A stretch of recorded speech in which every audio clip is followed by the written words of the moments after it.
Atiur Rahman sir দুজনের মুখ থেকেই আমরা জেনেছি কিভাবে আমাদের অর্থনৈতিক সাইকেল চেঞ্জ হয়ে যাচ্ছে পদ্মা সেতু ইম্প্যাক্টের কারণে। আরেকটা জিনিস একটু আমরা বলতে চাই, আমরা বোধহয় সবচেয়ে দুর্ভাগা জাতি, যে জাতি সবসময় ওই শত্রুর পাশাপাশি আমাদের ভিতরের শত্রুদের সাথে সবচেয়ে বেশি লড়াই করে আমাদের যে কোনো উন্নয়ন করতে হলে ৭১-এর স্বাধীনতা আমরা পেয়েছি ভিতরের শক্তির সাথে লড়াই করে, এখনো পর্যন্ত সেই লড়াই আমাদের চালু আছে। আমি এ পর্যায়ে আহ্বান জানাচ্ছি মোশাররফ হোসেন ভূঁইয়া স্যারকে, চেয়ারম্যান এনবিআর, তার বক্তব্য রাখার জন্য।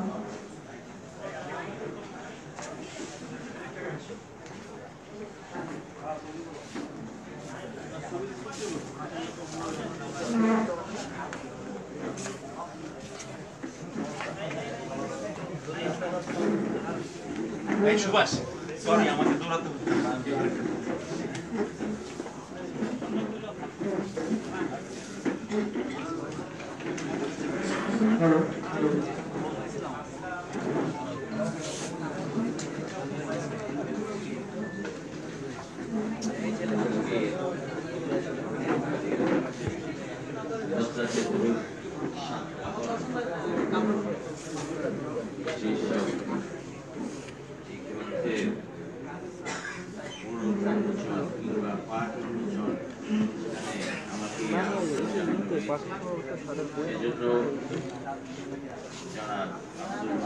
এবং সুভাষ সিংহ রায়কে ধন্যবাদ জানাচ্ছি। আপনারা অনেকক্ষণ কথাবার্তা শুনেছেন এবং যত বেশি আমরা কথা বলবো তত অনেক সময় দেখা যাবে যে রিপিটেশন হচ্ছে। কিন্তু আমি যে বিষয়টি বলতে চাই সেটি হলো, এই পদ্মা সেতু ষড়যন্ত্রের কারণে আমার ক্ষতি হয়েছে সবচেয়ে বেশি। বিশেষ করে আমার পরিবার, আমরা বলতে গেলে নির্যাতিত হয়েছি। সেটি এমন একটা সময় ছিল যখন প্রত্যেকেই সন্দেহের চোখে দেখত। আবার আমার আত্মীয় স্বজন, আমার বন্ধু বান্ধব যারা আমাকে ভালো করে জানে, আমার পরিবারকে ভালো করে জানে, তাদের একটা বিরাট কষ্টের বিষয় ছিল যে এই ধরনের একটা ভালো মানুষ, একটা শত্রু এই বিপদে পড়লো, এরকম একটা সহানুভূতি ছিল অনেকেরই।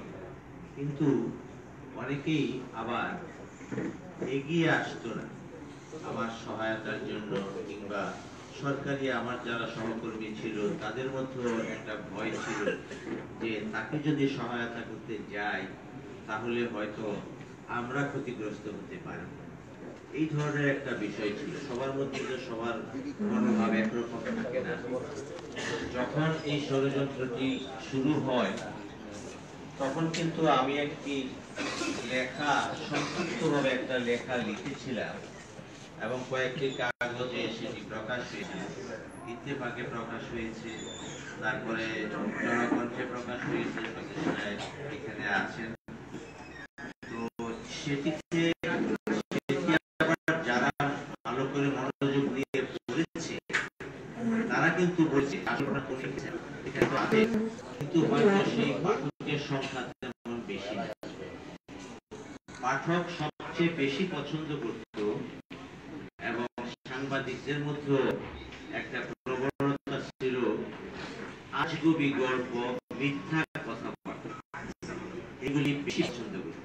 এবং ছোটখাটো একটা বিষয় আমি মেনশন করি, সেগুলো আমার বিরুদ্ধে প্রথম দুর্নীতি দমন কমিশনের ১ নম্বর অভিযোগ ছিল আমি বারবার কমিটি পরিবর্তন করেছি এবং সেই কমিটি পরিবর্তন করে আমার পছন্দের কমিটি তৈরি করেছি। অথচ যে পছন্দের কমিটিটি তৈরি করেছি সেটি বাংলাদেশের শ্রেষ্ঠ কমিটি। আমি professor Jamilur Reza Chowdhury, doctor Ainun Nishat, professor Shafiullah, বিশ্ব ব্যাংকের একজন রিটায়ার্ড অফিসার, বিশ্ব ব্যাংকের সুপারিশে এদেরকে নিয়ে কমিটি করেছি। এই কমিটি কিন্তু সচরাচর বাংলাদেশের কোনো প্রজেক্টের জন্য হয় না এবং সেই কমিটি এখনো কাজ করছে। তো যাই হোক, এটির জন্য যেখানে আমার পুরস্কৃত হওয়ার কথা সেখানে এত আজগুবি কথাবার্তা। আর আরেকটা বিষয়, আমি যদি আপনাদের সামনে গুছিয়ে 1 ঘন্টাও কথা বলি, আপনারা কিন্তু বসে শুনবেন। কিন্তু আজকে যে জিনিসটি আমি প্রথমেই বলতে চাই সেটি হলো যে আমাদের ঘুরে দাঁড়ানোর একটা বিষয়। 2012 সনে যখন এই সেতুটি বিশ্ব ব্যাংক ঋণ ক্যান্সেল করে দেয়, কিছুদিনের মধ্যেই আমার সাথেও মাননীয় প্রধানমন্ত্রীর কথা হয়েছে এবং অর্থমন্ত্রীর কাছেও আমি বলেছি অনেক বিষয়। এরপরেও প্রধানমন্ত্রী কিন্তু মন্ত্রিসভায় সিদ্ধান্ত নিয়েছেন জুলাই মাসে যে নিজের টাকায় করবেন এবং একটা ডিক্লারেশন দেওয়া হয়েছে। ওই যেই কথাটি ডক্টর আতিউর বলেছেন যে আমরা যদি মুক্তিযুদ্ধ করতে পারি তাহলে এটা পারবো না কেন। সাথে সাথে একটা সারা পড়ে গিয়েছিল দেশে এবং বিদেশে সবাই সহায়তা করবে, কিন্তু পরক্ষণে যখন আমরা আবার সিদ্ধান্ত নেই যে না ঠিক আছে দেখি বিশ্ব ব্যাংকে আনা যায় কিনা, সেই সিদ্ধান্তটা নেওয়ার ফলে কিছুদিন সময়ে আমরা একটু পিছিয়ে গেছি, বলতে গেলে 1 থেকে 1.5 বছর। যাই হোক, পরে আবার মাননীয় প্রধানমন্ত্রী সিদ্ধান্ত নিলেন যে এটি আমাদের নিজের টাকায় করবে, যদিও অনেকের মধ্যে তখন সন্দেহ ছিল যে এটা করলে বড় বড় অনেক প্রকল্প ক্ষতিগ্রস্ত হবে। তো যাই হোক, এই একটি মাত্র সিদ্ধান্তের কারণে দেশে এবং বিদেশে বাংলাদেশের ভাবমূর্তি অনেক উপরে উঠেছে। শুধু তাই না, মাননীয় প্রধানমন্ত্রীর যে একটা মর্যাদা প্রতিষ্ঠিত হয়েছে দেশে এবং বিদেশে, এই পদ্মা সেতুতে ওনার নিজের টাকায় অর্থায়ন এবং এটি নিজেরা করবেন বলে যে অটল ভাবে সিদ্ধান্ত নিয়েছিলেন সেটি একটি বড় কারণ। ওই সময়ের অনেক ঘটনা আমার মনে পড়ে। আমি এই যে আজকে যে বইটি বের হলো, আমার লেখা বইটি আমি গত বছরই বের করতে চেয়েছিলাম এবং আমি সেটি প্রায় 80% কাজ করে রেখেছি। গত বছর আপনারা জানেন যে মাননীয় প্রধানমন্ত্রী আমাকে আমার চাকরি শেষ হয়ে যাওয়ার পরে 2 বছরের চুক্তিভিত্তিক নিয়োগ দিয়ে জাতীয় রাজস্ব বোর্ডের চেয়ারম্যান করেছেন। তো ওই সময়টায় আমার যেটি আমি শেষ করতে যাচ্ছিলাম বইটি, এটি আমি স্থগিত রেখেছি, কিছুদিন পরে হয়তো আবার বের করব। তবে এই ধরনের বই আরো আপনার বাজারে আসা প্রয়োজন, মানুষ সঠিক বিষয় জানবে এটি প্রত্যাশা করি। তো যেই বিষয়টি মানে মিডিয়ার কিছু অপপ্রচার বলে শেষ করার না, বিশেষ করে 2-1টি পত্রিকা এত আজগুবি কথা লিখেছে যে 300 কোটি টাকা দেওয়া হয়ে গেছে এবং যারা যারা বেনিফিশিয়ারি তারা পেয়ে গেছে এবং তারা গুলশানে ফ্ল্যাট কিনেছে, এইসবও লেখালেখি হয়েছে। আরো বহু কিছু হয়েছে। একজন কানাডায় বাস করে, সেইখানে এত টাকা দিয়েছে।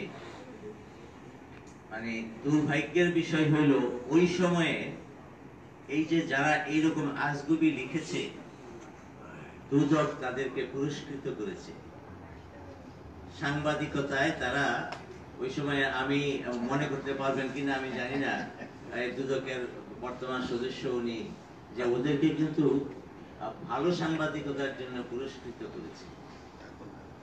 অবশ্য এখন তাদের খুব বেশি আর দেখি না। তো যাই হোক,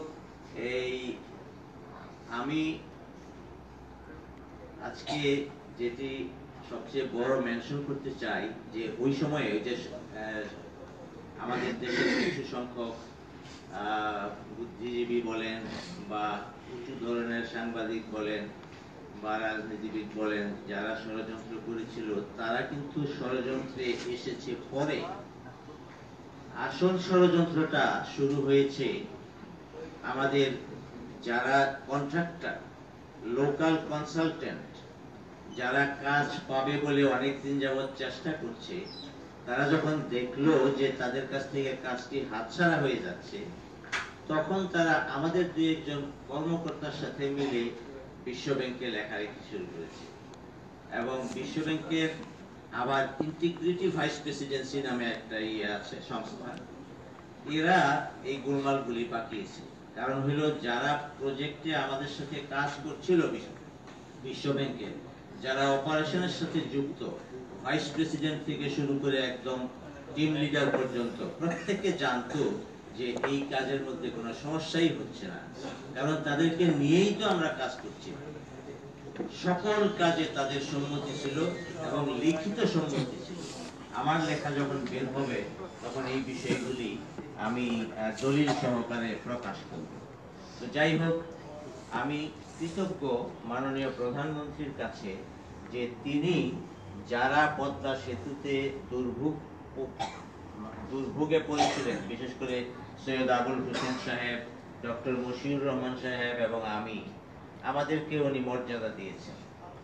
উনি যখন প্রথম সেতু উদ্বোধন করতে যান সেই জায়গায় তিনি আমাদেরকে বিশেষভাবে নিয়ে গিয়েছিলেন এবং আমরা সেখানে ওনার যে এন্টোরেজ হেলিকপ্টারে গিয়েছিলাম আমরা, এবং পরবর্তী সময়ে উনি সকলকে ওনার নিজের সাথে রেখেছেন।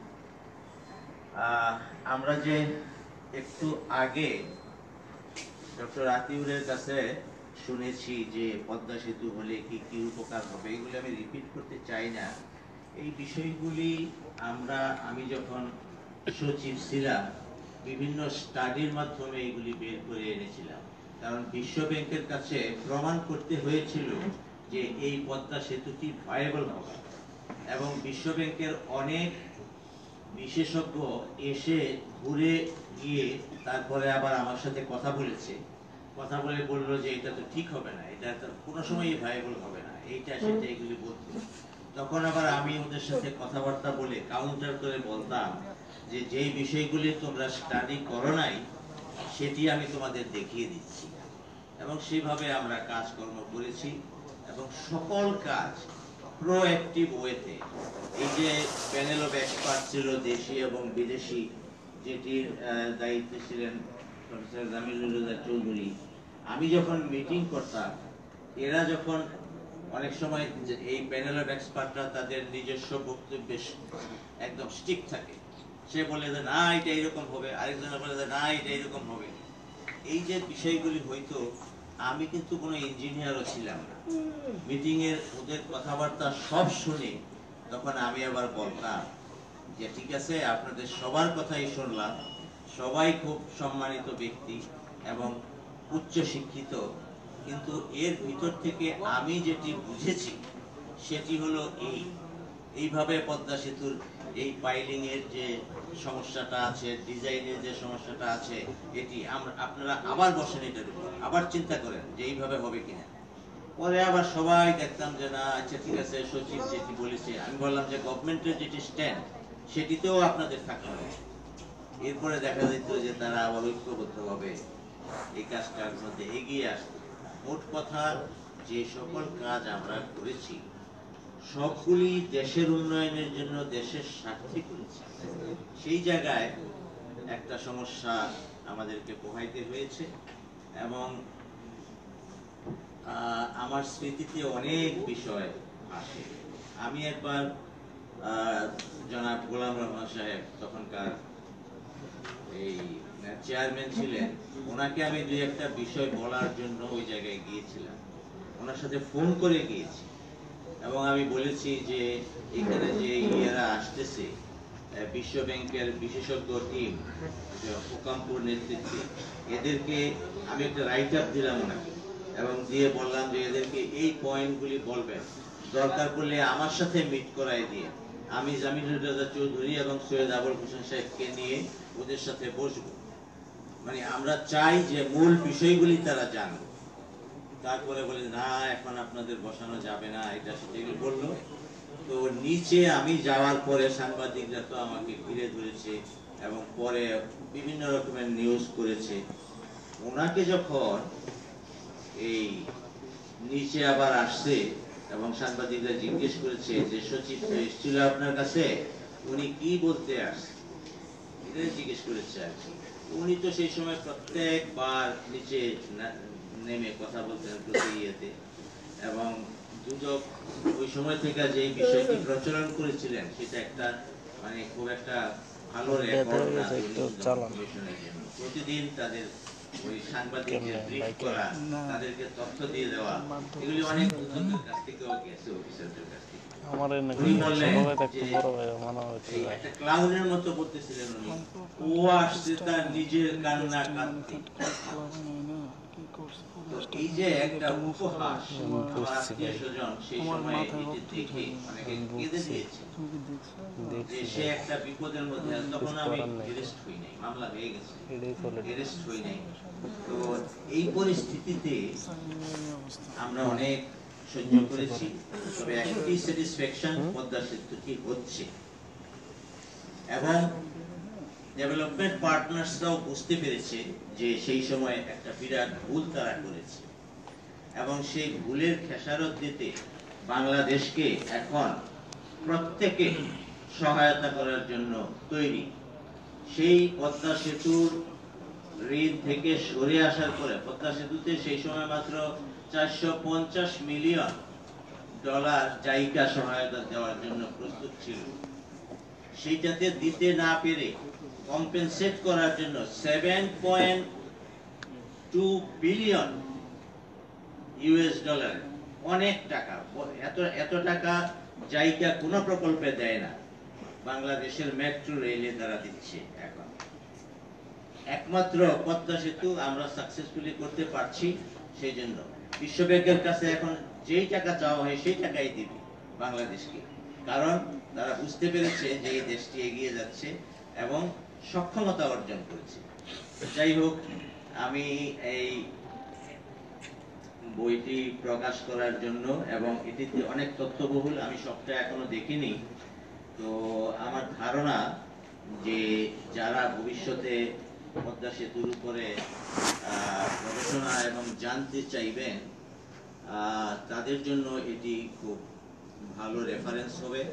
আর আমি যেটি লিখছি, ইনশাল্লাহ আমি যদি সেটি লেখা শেষ করতে পারি তাহলে ষড়যন্ত্রের কিছু বিষয় সেটাতে দলিল দস্তাবেজ সহ উত্থাপন করব। আপনাদের সকলকে ধন্যবাদ জানিয়ে আমি আমাদের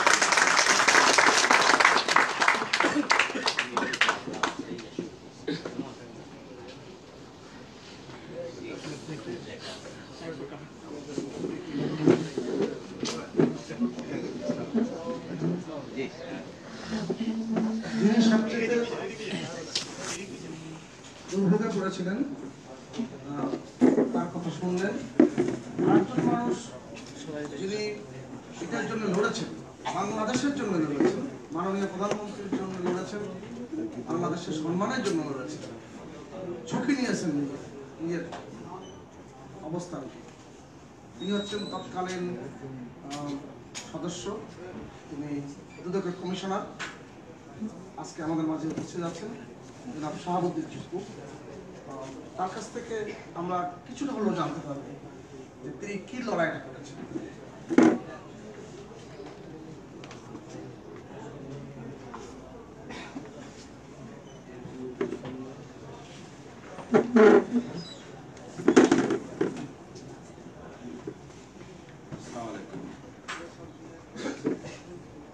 আজকে পদ্মা সেতুর 7 কমন বইয়ে প্রকাশনা উৎসবে আমার অনুরোধ, আমার অত্যন্ত স্নেহে সুভাষ সিংহ রায় আমাকে অনুরোধ করেছিল এখানে এসে আপনাদের কিছু বলার জন্য।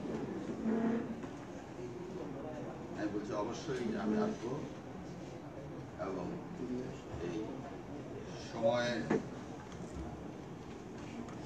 সাহসী সন্তানরা যে বইটি প্রকাশ করেছে, এই বইয়ের তথ্যগুলো যাতে জাতি জানতে পারে, জাতি বুঝতে পারে যে এই বৃহৎ প্রকল্প জাতির স্বপ্ন নিয়ে আমাদের প্রধানমন্ত্রী, মাননীয় প্রধানমন্ত্রী জননেত্রী শেখ হাসিনা যে স্বপ্ন দেখেছিলেন তা পূরণ করতে গিয়ে তিনি যে সমস্ত অডসের সম্মুখীন হয়েছেন, সেই সমস্ত অডস জাতিকে জানা প্রয়োজন। সেজন্য একটি যে বইয়ের প্রকাশনা, এই প্রকাশনায় তথ্যগুলো জনাব ইউজিসির চেয়ারম্যান জনাব শ্রদ্ধেয় জনাব আব্দুল মান্নান সাহেব ও সুভাষচন্দ্র রায় চেষ্টা করেছেন এই বইয়ে অন্তর্ভুক্ত করার জন্য। কিছু কিছু তথ্যের ঘাটতি রয়েছে, যা হয়তো প্রফেসর মান্নান সাহেব বলেছেন যে সামনে যে প্রকাশনা হবে আরেকটি বই, সেখানে তিনি তা পুরোপুরি সেখানে উল্লেখ করা হবে। আমার আজকে ভালো লাগছে যে অনেক বক্তা অনেক কিছু বলে গেলেন। অনেক প্রফেসর জামিরুর রহমান সাহেব টেন্ডার প্রক্রিয়া স্বচ্ছতা সম্পর্কে বলেছেন, আতিউর রহমান সাহেব আর্থিক সক্ষমতা সম্পর্কে বলেছেন, আর বর্তমানে এনবিআর চেয়ারম্যান যিনি ভুক্তভোগী হয়েছিলেন তিনিও তার ব্যক্তিগত অভিজ্ঞতার কথা বলেছেন। আরো বক্তারা বলবেন। তবে আমার সৌভাগ্য বলেন না দুর্ভাগ্য বলেন, এই ঘটনাক্রমের সময় আমি দুর্নীতি দমন কমিশনার ছিলাম এবং এই অভিযোগের আত্মপান্ত সম্পর্কে আমি একটা লেখা লিখেছিলাম, জাতির ভাবমূর্তি ও কথিত পদ্মা সেতুর ষড়যন্ত্র। এর মধ্যে এই বাংলাদেশের 5-5টি পত্রিকা এটি ছাপা হয়েছিল, সেখানে আমি বেশ কিছু তথ্য তুলে ধরেছিলাম। আমি প্রথমেই বলতে চাই যে এই বিষয়টি যখন আমাদের কাছে অভিযোগটি আসে, এই অভিযোগটি চেয়ারম্যান সাহেবের কাছে সিলগালা করে পাঠানো হয় অর্থ মন্ত্রণালয় থেকে। চেয়ারম্যান সাহেব এটা আমাদের সম্মুখে উপস্থাপন করেন। আমি প্রথম দিনেই এটাকে, আপনারা হয়তো পত্রপত্রিকার মাধ্যমে জানতে পেরেছেন, এটাকে বলা হয় রেফারেল রিপোর্ট, বিশ্ব ব্যাংকের রেফারেল রিপোর্ট। আমরা কিন্তু এখানে বলি অভিযোগ, একটি চিঠি। এই রেফারেল রিপোর্টটি আমি পড়লাম, তথাকথিত রেফারেল রিপোর্ট, আমি বলবই যে যেখানে কোনো সারবস্তু ছিল না। আমি এটি পড়ার পরে আমি বললাম যে এটা অনুসন্ধানযোগ্য নয়। প্রথম, যেহেতু আমি আইনের লোক, আমার আইনের দৃষ্টিতে আমি দেখেছি সেখানে এমন কোনো উপাদান নাই যে উপাদানের উপর ভিত্তি করে আমরা কোনো এই অভিযোগটি অনুসন্ধানের জন্য গ্রহণ করতে পারি। কিন্তু জানি না কেন, কি জন্য আমাদের আরো দুজন, আমাদের চেয়ারম্যান আরেক কমিশনার, আরো কোনো কোনো বিষয়ে এরা অনুসন্ধানের জন্য, আবার আইন উপদেষ্টা অনেকে ছিলেন, এরা পরবর্তীকালে অনুসন্ধানের জন্য গ্রহণ করে। এইটি ছিল প্রথমে পদ্মা সেতু, মূল সেতু নির্মাণের টেন্ডার প্রক্রিয়া নিয়ে। সেখানে বলা হলো যে এখানে ঘুষের লেনদেন হয়েছে, already drive has taken place, মানে প্রাইমারি হয়ে গেছে, এই ধরনের কথা বলা হয়েছিল।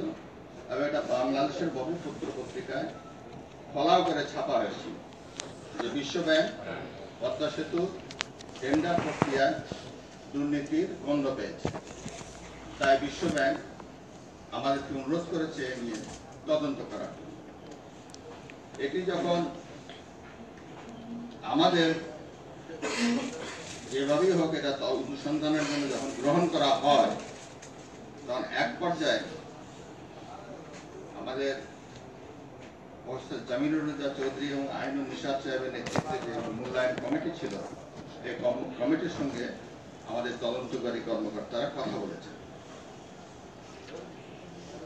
একটি অভিযোগ আসে সেই সময়, সেই অভিযোগটি করা হয় যে চায়না 15 ব্যুরো রেলওয়ে কর্পোরেশন বলে একটি সংস্থা এই টেন্ডার প্রক্রিয়া অংশগ্রহণ করেছে এবং তাদের কাছে এখান থেকে একটি চিঠি লেখা হয়েছে যে আপনারা আমাদের সঙ্গে পরামর্শ করেন, আমাদের সহায়তা নেন, তাহলে আমরা আপনাদেরকে কাজ পাইয়ে দেব। এটি ছিল প্রথম অভিযোগ। এই চিঠিটি যে ফার্মের নামে দেওয়া হয়, সে ফার্মের নাম ছিল সাহাকো।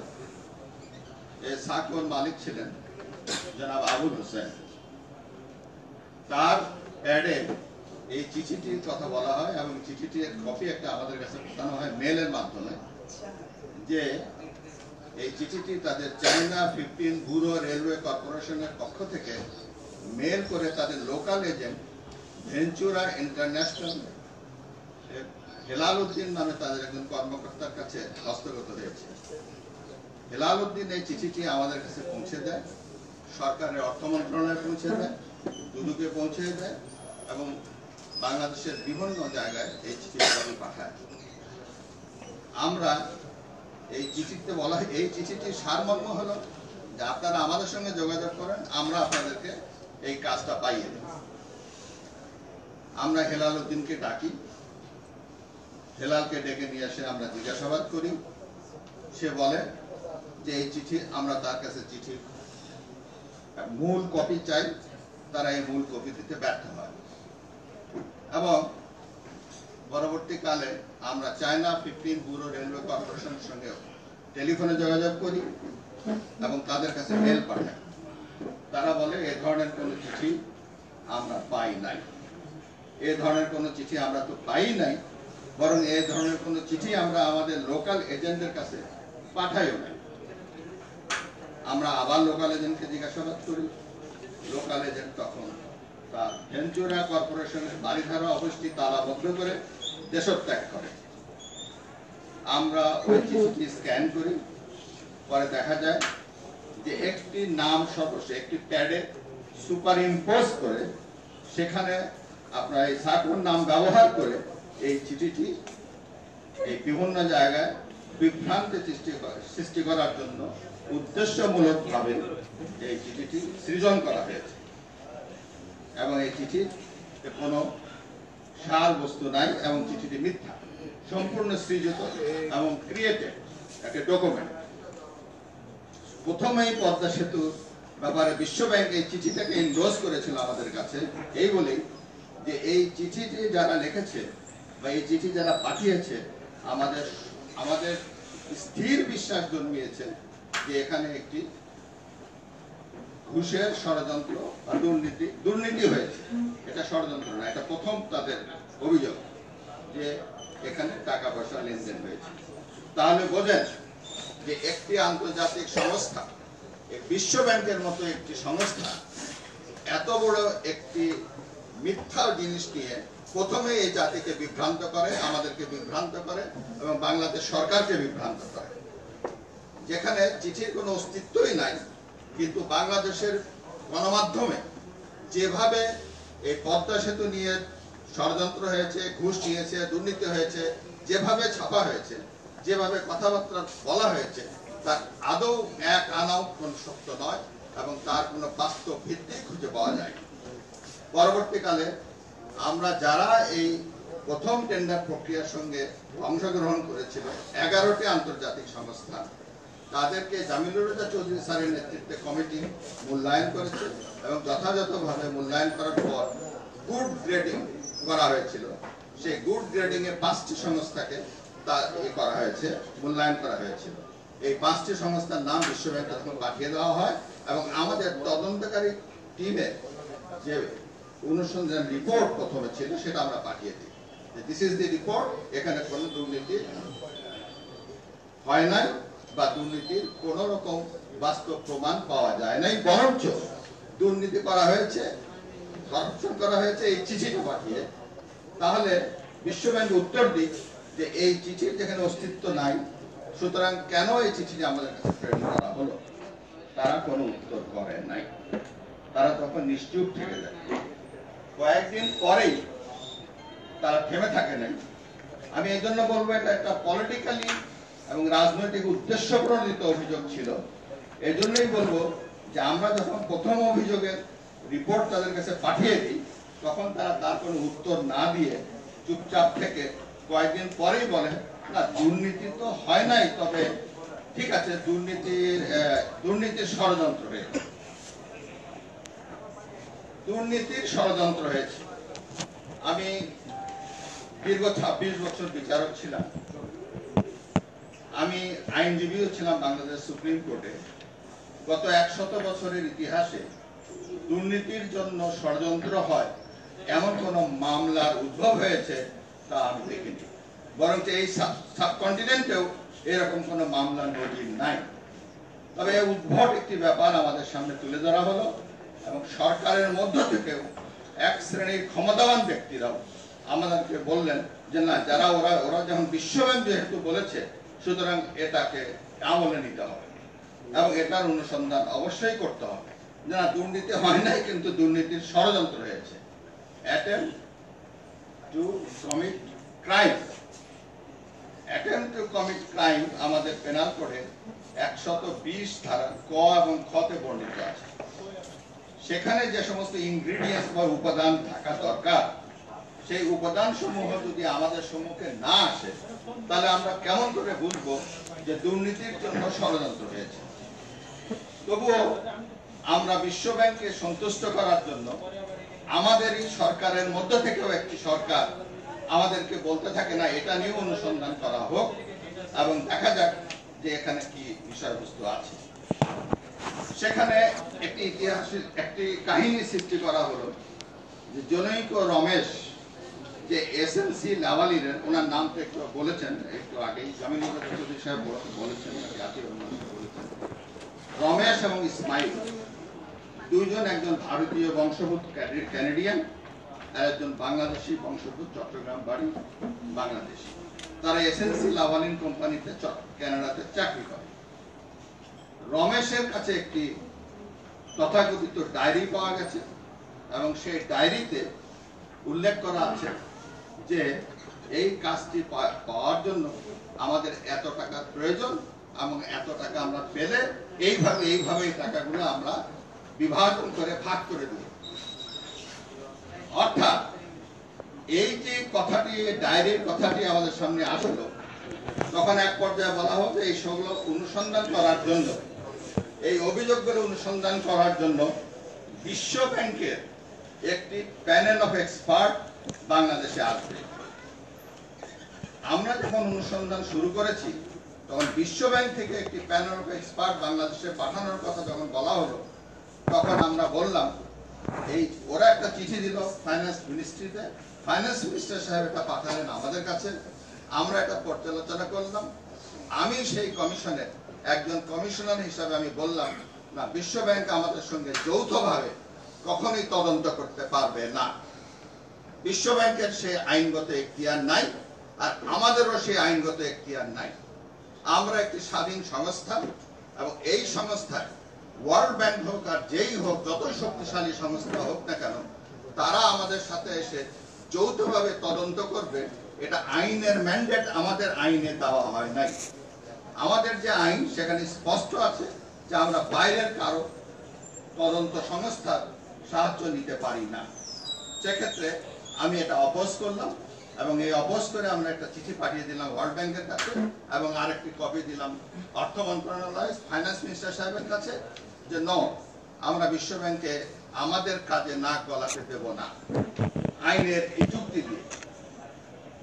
7 দিনের মাথায় বিশ্ব ব্যাংক বলল যে না, ঠিক আছে, তোমরা যদি আমাদেরকে একসাথে যৌথভাবে তদন্ত না করতে দাও, তোমাদের যদি আইনগত সীমাবদ্ধতা থাকে, তাহলে আমরা একটা টিম পাঠাবো যারা তোমাদের তথ্য উপাত্ত দিয়ে সহায়তা করবে এবং তোমাদের সাথে থেকে এভিডেন্স কালেকশনের ব্যাপারে তারা তোমাদেরকে সহায়তা করবে। যে কোনো প্রকারে তারা আমাদের সঙ্গে থাকতে চেয়েছে। তখন আমি বললাম যে ঠিক আছে, তারা যদি আসে, আমরা কমিশন থেকে চিঠি দিয়ে জানাই।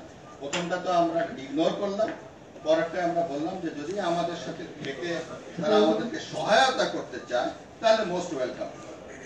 তখন আপনারা হয়তো পত্র পত্রিকার মাধ্যমে জেনেছেন, ইতিমধ্যে এখানে বক্তারা বলেছেন, ইন্টারন্যাশনাল ক্রাইম ট্রাইব্যুনাল এর চিফ প্রসিকিউটর লুইস ওকাম্পো, তার নেতৃত্বে একটি টিম আসলো। তার টিমের আরেকজন সদস্য ছিলেন ব্রিটিশ ফ্রড অফিসের ডাইরেক্টর রিচার্ড অ্যান্ডারসন, আরেকজন ছিলেন হংকং অ্যান্টি কারাপশন কমিশনের চেয়ারম্যান লুইস টমেটো টং। 3 জনের মিলে একটি এক্সপার্ট টিম, ওনারা বলেন এক্সপার্ট টিম, আমরাও বলি হ্যাঁ ঠিক আছে এক্সপার্ট টিম, তারা দেশে আসবেন। বাংলাদেশের পত্র পত্রিকায় লেখা হলো বিশ্ব ব্যাংকের এত বড় একটা এক্সপার্ট টিমের সাথে এই দুর্নীতি দমন কমিশনের কি সক্ষমতা আছে তাদের সঙ্গে কথাবার্তা বলার? আমরা এটা পত্র পত্রিকায় আভাসে ইঙ্গিতে অনেক কথাই হয়েছে, আমরা এটাকে ওয়েলকাম জানিয়েছি। আমাদের গায়ের যে আমরা শক্ত, যতই সমালোচনা হোক সত্য একদিন উদ্ঘাটিত হবে, উদ্ভাসিত হবে, এবং এই যে আমরা শপথ নিয়েছিলাম যে সত্য উদ্ভাসিত হবে, সত্যকে উদ্ঘাটন করব, সেই জন্য আমরা বিশ্ব ব্যাংক আসতে চেয়েছে। আসুক, আমাদের সঙ্গে এসেছে, এখানে আমাদের সঙ্গে কয়েকবার বসেছে। ব্যক্তিগতভাবে আমার সঙ্গে লুইস ওকাম্পোর বাক বিতণ্ডা হয়েছে, এটাও পত্রিকা আপনারা দেখেছেন। ডেইলি স্টার পত্রিকা লিখেছিল a hot debate took place between commissioner Shahabuddin and Luis Ocampo. অবশ্যই হবে, যদি অযাচিতভাবে সে আমাকে জিজ্ঞাসা করে, আমাকে বলে, এখানেই আমি সূত্র আপনাদেরকে ধরিয়ে দিতে চাই যে আমরা তাদেরকে একটা ডিনারের আয়োজন করেছিলাম রাতের বেলা। সে ডিনারে আমার পাশে বসে লুইস ওকাম্পো আমাকে জিজ্ঞাসা করে যে ডক্টর ইউনূসের সঙ্গে তোমাদের, ইংরেজিতে বলেছিল, what enmity does have your prime minister with doctor Yunus. আমাকে এই প্রশ্ন করেছে। বাংলায় বললাম যে ডক্টর ইউনূসের সঙ্গে আপনাদের প্রধানমন্ত্রী কোনো ধরনের শত্রুতা আছে? উনি আমার পাশে বসে যখন আমাকে এই কথা বললেন, আমি হাসতে হাসতে বললাম, অ্যাজ ইফ আমি ডক্টর ইউনূসকে চিনি না। আমি তখন বললাম, হু ইজ ডক্টর ইউনূস? তখনই আমার দিকে হতবাক হয়ে আমার দিকে তাকিয়ে বললো, you don't know doctor Yunus, that Nobel laureate? Yes, he is a mayor, a managing director of Grameen Bank, I know him like this. যখন আমি তাকে এটা বললাম, সে আমাকে বলছে, ও, তখন সে খুব ডিসহার্টেড। আর সেখানেই আমি সূত্র খুঁজে পেলাম যে তুমি এসেছো ওয়ার্ল্ড ব্যাংকের এক্সপার্ট টিমের হেড হয়ে আমাদের সঙ্গে কথা বলার জন্য। তুমি এখানে ডক্টর ইউনূসের সঙ্গে শেখ হাসিনার সম্পর্ক খুঁজে বের করতে চাও। এটা তোমার অন্তর্নিহিত ভাবটা কি আছে? আমি তো আজকে পরিষ্কার হয়ে গেলাম। আমি হাসতে হাসতে বললাম যে একজন ব্যাংকের ম্যানেজিং ডিরেক্টর সঙ্গে একটি দেশের প্রধানমন্ত্রীর কি কোনো শত্রুতা থাকতে পারে?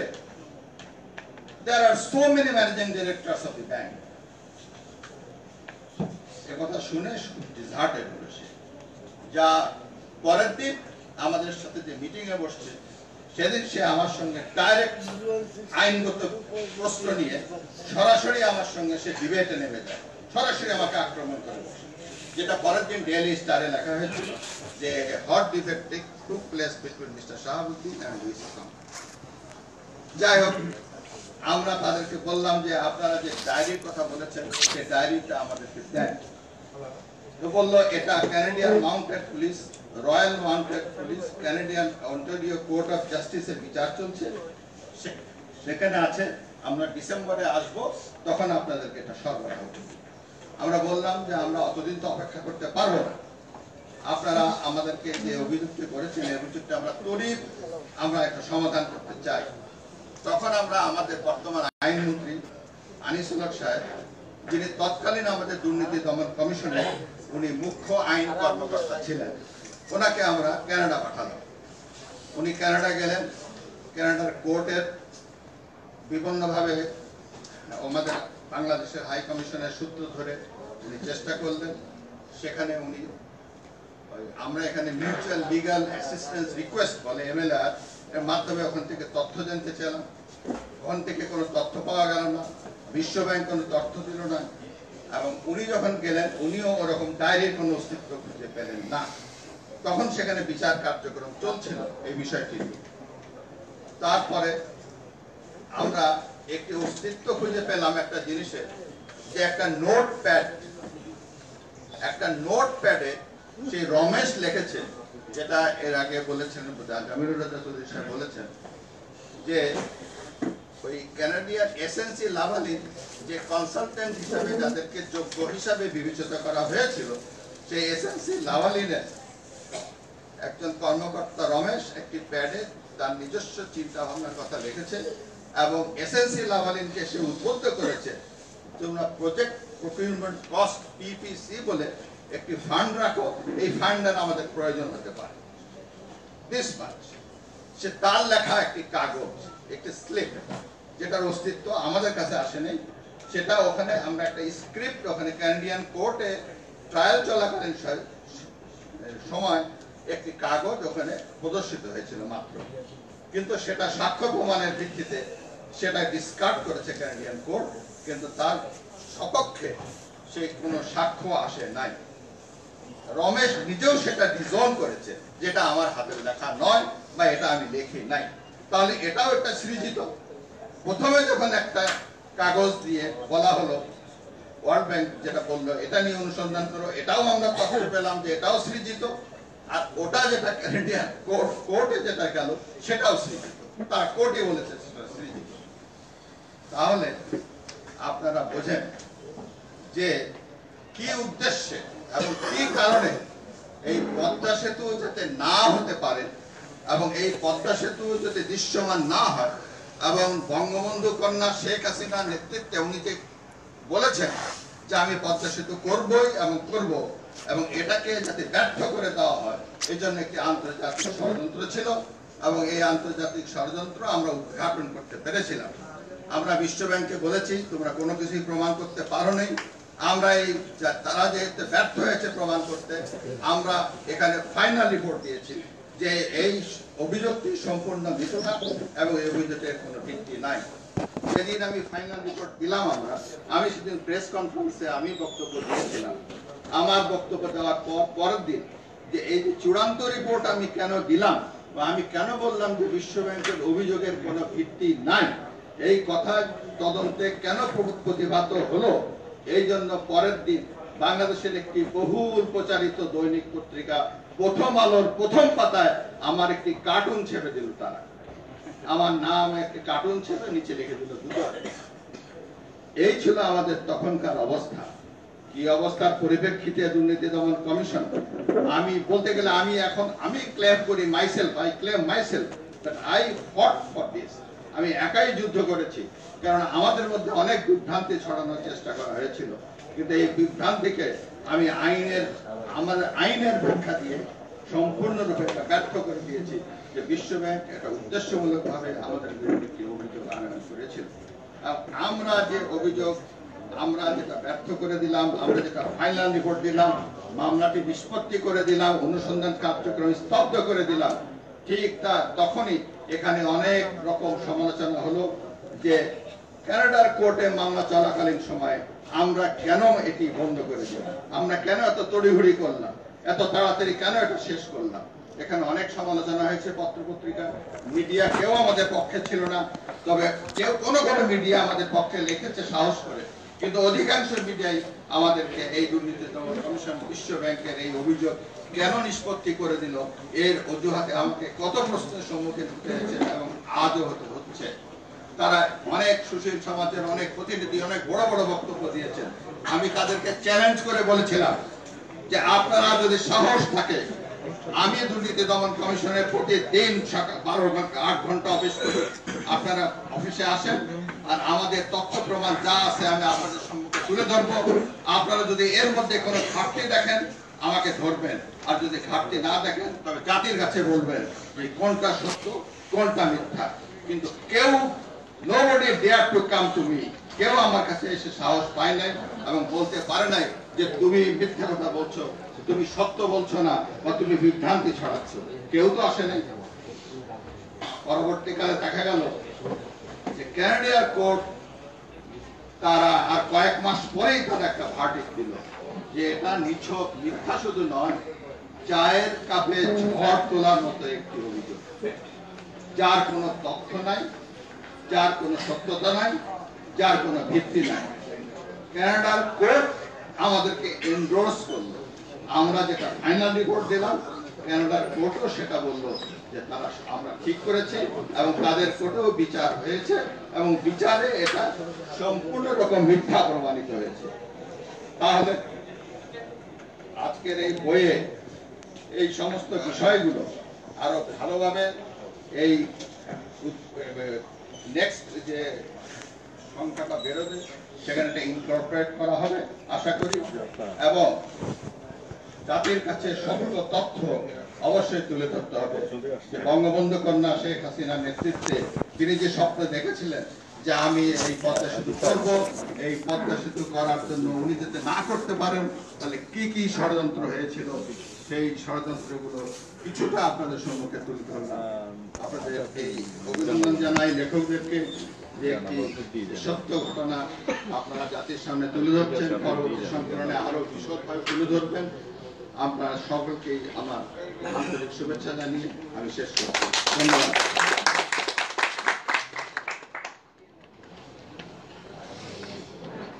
জানাচ্ছি স্যারকে। আমরা অনেক ধৈর্য ধরে এখানে কথাগুলো শুনছি এবং এই কথাগুলো শোনা আমাদের জন্য খুবই জরুরি, কারণ আমাদেরকে সিদ্ধান্ত নিতে হবে বাংলাদেশকে আমরা কোন পথে নিয়ে যেতে চাই। আশা করি আপনারা আরেকটু ধৈর্য ধরে আমাদের সাথে থাকবেন। আমি এই পর্যায়ে আহ্বান জানাচ্ছি দৈনিক জনকণ্ঠের নির্বাহী সম্পাদক জনাব স্বদেশ রায়কে তার বক্তব্য উপস্থাপন করার জন্য।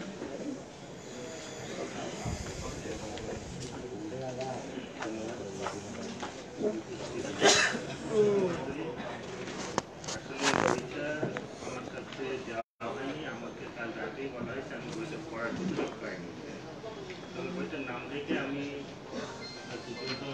অনুরোধ করবো আপনারা যখন সেকেন্ড এডিশন করবেন এমন সত্যতা নিয়ে চিন্তা করবেন, কারণ এটা একটু নেগেটিভ ধরনের হয়। এখানে যে পদ্মা সেতু প্রসঙ্গ সঙ্গে সঙ্গে আমাদের যে সংবাদ প্রসঙ্গ বা মিডিয়া প্রসঙ্গ এসেছে অনেক বেশি। আমি আজকে মিডিয়ার মানুষই হিসেবে আমার এই সম্পর্কে অল্প একটু কথা বলা দরকার। আমি মাত্র 5-7 মিনিট কথা বলবো, যেহেতু এখন আসলে পদ্মা সেতুটা আমাদের বাংলাদেশের আত্মনির্ভরশীল অর্থনীতির প্রতীক।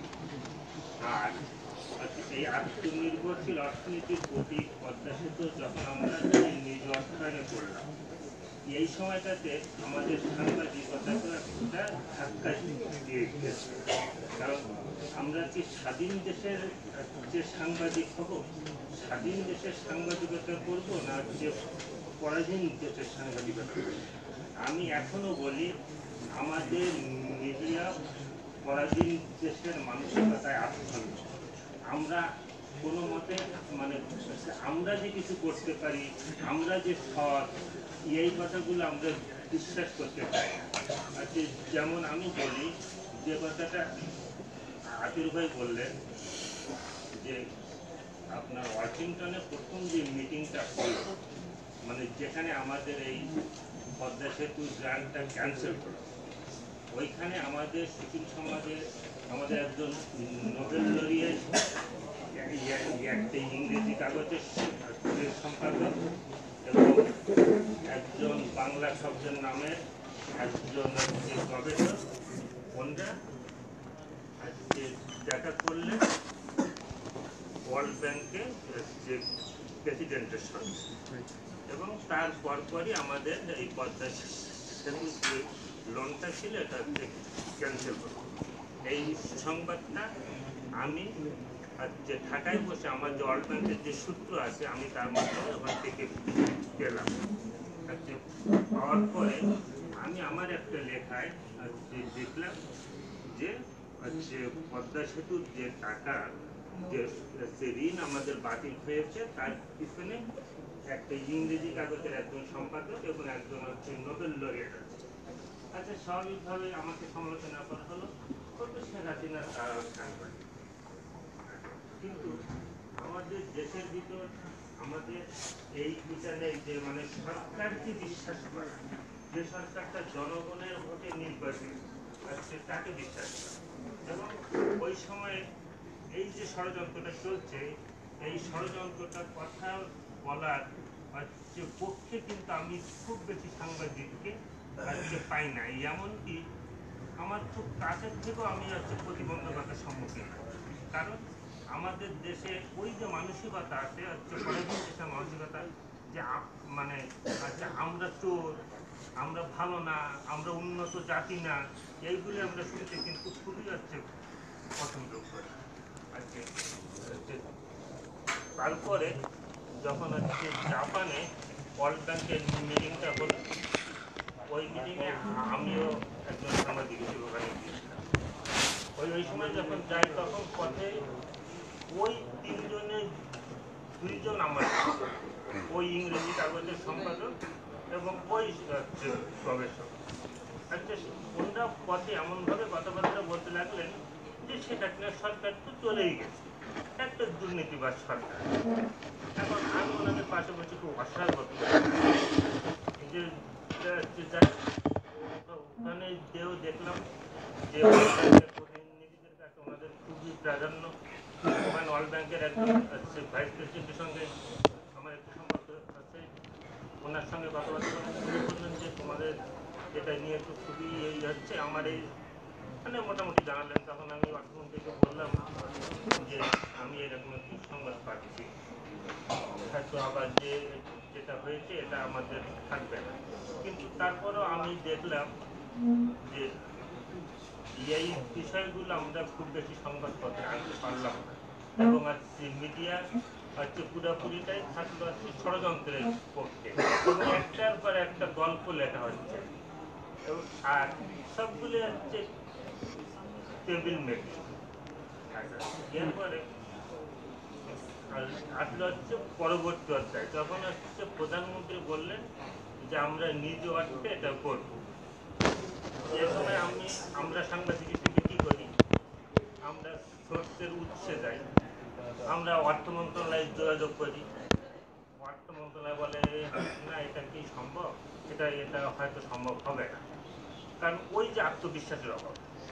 কিন্তু আজকে প্রধানমন্ত্রীর কাছে যাই, উনি বললেন না আমি তো হচ্ছে বাংলাদেশ ব্যাংককে বলে দিয়েছি যে তোমরা সেইভাবে প্রস্তুতি নাও, এটা আমরা নিজ অর্থায়নে করবো। ওনাকে দেখি অসম্ভব সাহস। আচ্ছা, আবার একটা বিষয় যখন আমি সংখ্যায় চলে আসছি, যখন এই ষড়যন্ত্র চলছে, এই মামলাগুলো চলছে, যখন তার একটু পরবর্তীতে শাহাবুদ্দিন ভাইয়ের সেই মানে বিশাল দল নেওয়ার সেই ঘটনাটা আসছে, তার আগেই আমাদেরই সরকারের ভিতর থেকে প্রধানমন্ত্রীকে বলা হলো যে অমুক অমুককে গ্রেফতার করতে হবে, মানে একজন উপদেষ্টা এবং একজন মন্ত্রীকে। আচ্ছা, প্রধানমন্ত্রী আমাকে নিজে বলেছেন যে উনি তখন একটা সাদা কাগজে এইভাবে সই করেছিলেন যে আপনারা এখানে আমার পত্র লিখে দেন। আচ্ছা, তারপরে আমি এই দুজনকে গ্রেফতার করতে পারবো না, কারণ আমি জানি এরা কোনো দুর্নীতি করেন এবং এইখানে কোনো দুর্নীতি হয়নি। কিন্তু এসব কিছু জানার পরেও কিন্তু আমরা লিখতে পারছি না, কারণ সবাই দুর্নীতির স্রোতটাকে এত বেশি নিয়ে আসছে, ওই স্রোতের সামনে কিন্তু আমরা দাঁড়াতে পারছি না, কারণ ওই যে পরাধীন মানসিকতা আমাদের। আমরা এরপরে আসলো আমাদের দুদকের তদন্তের বিষয়। এখন সেখানে সাদা চামড়ায় এসে গেছে।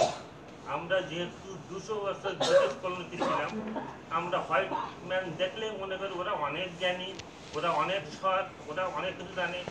কিন্তু আমরা যদি আমাদের ইতিহাস পড়ি, আমরা দেখবো যত দুর্নীতি ওটাই কিন্তু আমাদের শিখিয়ে গেছে, যে অর্থাৎ আমরা ওদেরকেই সৎ মনে করি।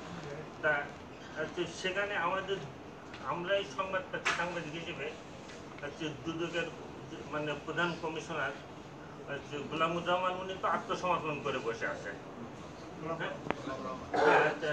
গোলাম রহমান উনি আত্মসমর্পণ করে বসে আছেন, এবং এই দুদকের কমিশনার শাহাবুদ্দিন চুপ্পু ভাই উনি তখন একা, এবং ওনার উপর যখন দায়িত্ব দেওয়া হলো, আমরা যখন ওনার পক্ষে কিছু লিখতে যাচ্ছি, তখন বলা হচ্ছে উনি তো ছাত্রলীগ করতেন এক সময়, উনি তো আওয়ামী লীগ করতেন, মানে ভাবতে এমন ছাত্রলীগ করা মানে সে অসৎ, সে চোর।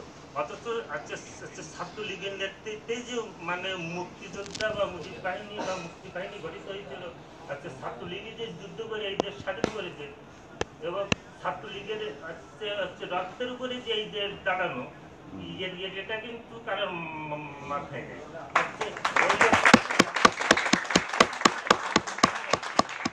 অত্যন্ত সৎ কিন্তু ওরা, হ্যাঁ, ও যে একটা ধর্ষণকারী পার্টির লোক তা কিন্তু বলা হয় না। শাহাবুদ্দিন চুপ্পু যেহেতু ছাত্রলীগ করতেন, তাদের উন্নত সরকার, কিন্তু যারা 60-এর দশকে 70-এর দশকে 80-এর দশকে ছাত্রলীগের যে আসছেন তাদের সততা তাদের ইন্টারনেট অন্যরকম। ওই সময় আমি আজ একজন সাংবাদিক হিসেবে আমি অন্যের কাছে মানে দুঃখ প্রকাশ করছি, আপনি যে ভূমিকা রেখেছিলেন আমরা একে আমরা জনগণের সামনে তুলে ধরতে পারি, কারণ অত বিপরীত স্রোতের ভিতর এটা সম্পূর্ণরূপে করা যায় না। তবে আমি আজকে যখন অনেকেই মিডিয়ার বিরুদ্ধে বললেন, আমি আমার নতুন প্রজন্মের সাংবাদিকদের বলবো যে পদ্মা সেতু যেমন আমাদের আত্মনির্ভর অর্থনীতির প্রতীক, যেখান থেকে আমরা শিক্ষা নিয়ে আমরা আত্মনির্ভর সাংবাদিকতা করতে শিখি। সকলকে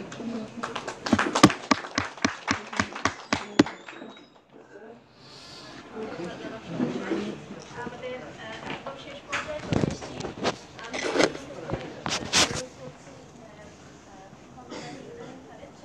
সাবেক ডেপুটি গভর্নর বাংলাদেশ। ধন্যবাদ। এত বেশি বলা হয়ে যাচ্ছে, যেগুলো প্রকাশের উৎসবে এত কথা আমি শুনি না, আজকে শুনলাম এবং আমার বলার ইচ্ছা ছিল না, চলে গেলে আপনি অন্যরকম ভাববেন বলে আমি ঢাকার কথা পছন্দ করি, তাকে একটি ঘটনা বলবো শুধু। ওই সময় আমার ভূমিকা ছিল অনেকের মতোই সরকারের বাইরে থেকে সুধীর সমাজের মধ্যে থেকে একটা সর্ট অফ আন্দোলন গড়ে তোলা, যাতে প্রধানমন্ত্রী উদ্বুদ্ধ হন বা সাহস পান। ক্লোজ করতে হবে আমার যত মনে পড়ে যেদিন ক্যান্সেল করার কথা বলা হলো, তারপরে যদি এটিএন বাংলাদেশ সম্ভবত আমি আরেকজন দেখছেন, আমার শুধু মনে করছে না, জয়ী মনে করছিল ওই প্রোগ্রামটা খতম করে বললাম যে ওয়ার্ল্ড ব্যাংক ক্যান্সেল করুক বা না করুক সে কথা পুরো করতে যাই না, কিন্তু এটা আমরা নিজেরা না, এটা আমাদের একটা অহংকারের এইভাবে শুরু করি। এবং সে তখন মামুন বলল যে কয়েক সিরিজ করবে থাকতো, পরে ফরাসিদের সাথে আসছিলেন আমার সঙ্গে, ইভেনে আমরা কয়েকজন 3টে হোটেল করেছিলাম ওই একই এটা একটা। আরেকটি একটা বড় ফোরাম নিয়েছিলাম অর্থনীতির সমিতি। ওই সময় অর্থনীতির সমিতিতে ছিল দরকার, তারাকার ছিল ওটা সভাপতি, আমি একজন পূর্ব দল সভাপতি, আমরা মিলে করেছিলাম এবং কিছুটা নিয়োগ ভঙ্গ করে গভর্নর আমার সাথে এসেছিল, অনেকেই ছিল এবং সেখানে আমরা বলে ফরাসিদের কথাটি বলি, আসলে বলছি ফরাসিদি বললো যে আমরা এই সমাজ থেকে ঘোষণা দিচ্ছি, মাননীয় প্রধানমন্ত্রী যদি মাননীয় প্রধানমন্ত্রী যদি এটা হাতে নেন, টাকার অভাব পড়ে যদি, তাহলে আমার বাড়ি সিলেট, বলছিলেন আমার বাড়ি সিলেট এবং পৃথিবীর যেসব জায়গায় লন্ডন, ওয়াশিংটন, সিলেটি আছে, ওদের কাছ থেকে যত বিলিয়ন লাগে আমি টাকা তুলে নিতে পারি। এরকম বেশ শক্ত কথাবার্তা বলা হয়। এই মধ্যে আসল ঘটনাটা যেটা বলে ওখানে একটা প্রত্যক্ষ আমার কাছেও ওই একই সময়ের মধ্যে এসেছিল। ওয়ার্ল্ড ব্যাংকের তখনকার যে প্রেসিডেন্ট ছিলেন মহিলা, আফ্রিকান মহিলা, তিনি রিটায়ারমেন্টে যাওয়ার আগের সপ্তাহের মধ্যে না 2 দিন আগে, 2 দিন কি 2 দিন উনি কিন্তু ক্যান্সেল বোর্ডের না লাস্টে অফিসে, তার 2 দিন আগে সেদিন আমাদের আমি তাকে ছিলাম, আমার পরপরই ছিল, সে তখন ওয়ার্ল্ড ব্যাংক একজন ভালো ফোন করে জানা বলে যে চলে যাবে বলে ভেতরে কাজ করি, সিনিয়র অফিসার সবাই তার শুধু বিদায় সাক্ষাৎ আমাদের রীতি। আমিও গেলাম, গিয়ে শুনি যে আমাকে বলে যে একটু বসতে হবে, কারণ বাইরের গেস্ট আছে, যে কথাটা একটু বলা যায় এবং ওনাকে দেখেছিল বলে আমি পরিষ্কারই বলি, কারণ এগুলো জানি এসেছে। তো ওখানে অপেক্ষা করি, তারপরে দেখলাম যে সত্যি 3 বাঙালি বের হয়ে আসছে দেখা করে। একজন ডক্টর ইউনুস, নাম থাকার কোনো প্রয়োজন, আরেকজন হলো আমাদের মাহবুজানা, আমি তো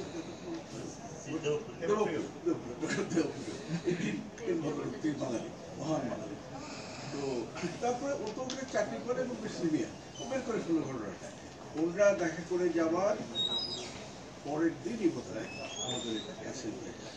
তাহলে তো আমি এটাকে এইভাবে বলবো যে পদ্মা সেতু গভর্নমেন্ট যে স্যাংশন করেছিল সেটা ছিল একটা অর্থনৈতিক উদ্যোগ বা অর্থনৈতিক সমস্যা, আর যখন ক্যান্সেল করেছিল এটা ছিল একটি রাজনৈতিক সিদ্ধান্ত, যেটা বিশ্ব ব্যাংকের মানে না। কিন্তু বিশ্ব ব্যাংকের বড় বড় হলো আমেরিকা নিজে, আর ওয়ার্ল্ড ইউনিভার্সিটি তা সত্ত্বেও বলতে পারে আপত্তি নাই যে তিনি আমেরিকার অনেক সময় দালালের মধ্যেই এটা করে তিনি ঠিক আছে, দালালি কোনো কোনো আপত্তি নেই, কিন্তু আমাদের দেশের বিরুদ্ধে এবং দেশের জিজ্ঞেস করে যাবে এই জন্য নামটা বললাম, তাকে সে ধরা সেই সত্যতা তার সাথে ছিল, তিনি কিন্তু ভালো ভালো জবাব দিতে পারেন। তো কাজেই আমি মনে করি যে আমাদের এখন যতটা না অর্থনৈতিক সংগ্রাম করতে হবে তার চেয়ে বেশি আমাদের এই রাজনৈতিক কথা আমাদের ভেতরের শত্রুদের বিরুদ্ধে যুদ্ধটা বেশি করতে হবে। আপনাদের মনে আছে যে ৭৫ সালের পরে জাতির পিতার নাম উচ্চারণ করা যেত, কোনো রেডিও সাথে যুক্ত আছে নামের জন্য। তো তার মানে হলো তথ্যকে যদি ঘুরিয়ে দেওয়া যায় তাহলে দেশ পরিবর্তন করে। তারা তো বাংলাদেশকে পাকিস্তান করতে চেয়েছিল, তো সেই ৯৭,০০০ আর্মিকে ফেরত পাঠিয়েছে, কিন্তু তাদের যে দেশীয় অসম্ভব তারা তো দেশেই আছে। আমি মনে করি যে এই বইটি কাজে লাগবে। আমাদের খুবই ঘনিষ্ঠ ছিল, একসাথে অনেক দর্শক করেছি এবং উনিও আমার মতে অনেক স্পষ্টবাদী লোক। এখন তো চেয়ারের কারণে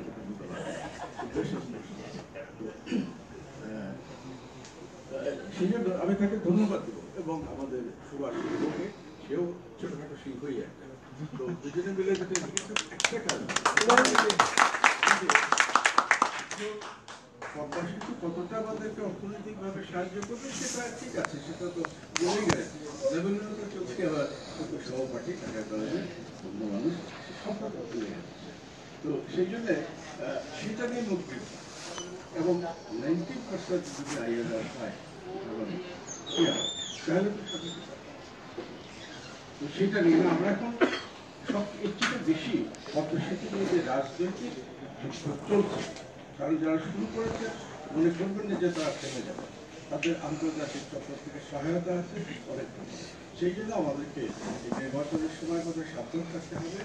তথ্য ভুলিয়ে দেওয়ার প্রচেষ্টায় এই বইটি অনেক বেশি আমাদেরকে সাহায্য করবে তথ্য না ভুলানোর জন্য। আমি খালি বলবো যে এইটা প্রচ্ছদটা নামটাই করা যায়, কারণ আমার এখানে সামনে যে পেছনে আকাশ আকাশ দেখা যাচ্ছে, আপনি বইটার নামটাই পড়া যাচ্ছে, হতে পারে আমার চোখ খারাপও হতে পারে। ওইটা একটু পরিষ্কার করে একটু করে রিডিজাইন করতে হবে।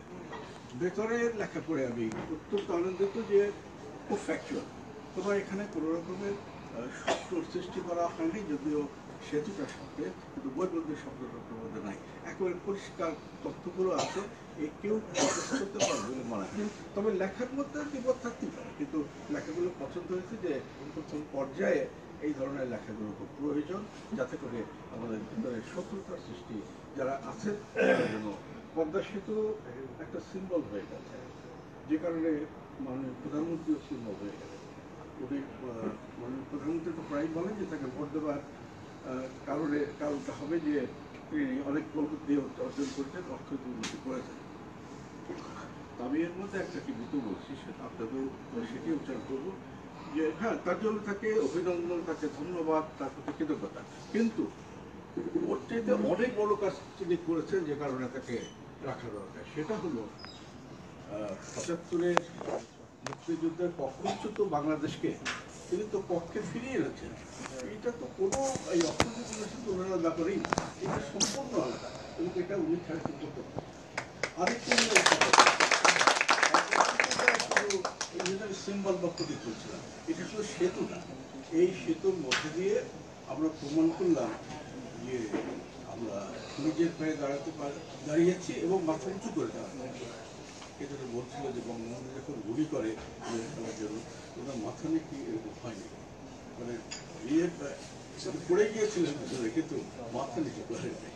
তো বঙ্গবন্ধু পদ্মশীল মাথা নিচু করা নেই। এই কারণে অর্থনৈতিক প্রবলেম আজকে হয়েছে, আজকে 10 বছর পরে হতেই থাকে, এটা জন্য তার কাছে লিখিত। কিন্তু যে কারণে বাংলাদেশ আবার বাংলাদেশের পক্ষপাত ফিরে আসছে 30 তারিখে, সেটি মনে রাখা দরকার। এবং পদ্মা সেতু তারই একটি নিদর্শন।